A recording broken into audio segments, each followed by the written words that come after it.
What do I see the difference? Um, I don't know if there's a big difference between the way our school approaches these sports. Um, I think that obviously you have football, you have men's basketball, you have women's basketball, and there's kind of a hierarchy of how sports work. But I don't think it has anything to do with men or women. Really don't. I think that we'll put just as much into women's soccer as we put into men's soccer. I think we put just as much into women's basketball as we do, because of Title IX, men's basketball. I imagine she probably didn't get paid as much as I do, Brenda, but I imagine their budgets and everything are pretty equal. And everything that we do for our program, that's all I really know, ends up they get the same thing. So like we feed our guys after practice a meal, the women are getting the same meal too, so they're eating. So I think everything's kind of, there's really not a big difference of how it's approached. And I don't know, I can't speak for the other sports like men's lacrosse and women's lacrosse, but I imagine it's pretty equal. I don't know if there's different NCAA rules for them or not, but I think our school approaches it pretty much the same.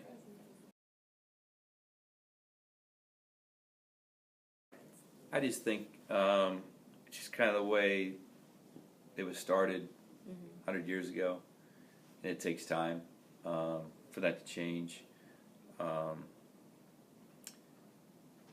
think that it's just kind of the way it is. It's the way it's just men's sports are on TV more. You're more aware of it. There's more stuff on the internet about it, so people are just more aware of men's sports. With that said, female sports have come a long ways. So now you get to the World Cup. I mean, America's going to follow the women's team almost as much as we follow the men's team. So it's all just the way it's kind of put together. But I think it's more just with culture and the way it's been for the last 100 years. Yeah, I don't know that for sure. I imagine, and I don't know, but I imagine the women's recruiting budget's the same as ours, would be my guess. I don't know about lacrosse and all that stuff. And it should not affect recruiting. It really shouldn't. The only thing that I do different than probably what Brenda does with basketball is I raise my own money. I raise about $1 million a year for our basketball program, and a lot of people don't know that. So I can maybe take a private plane or two recruiting and stuff. And I'm sure Brenda takes a few herself, but I don't know. But I imagine the funding's pretty close to the same. Yeah, I think I'm young enough to. Title IX's been around a long time. I have a daughter. I think it's important that they get the same opportunities that boys do growing up. I think it's getting that way.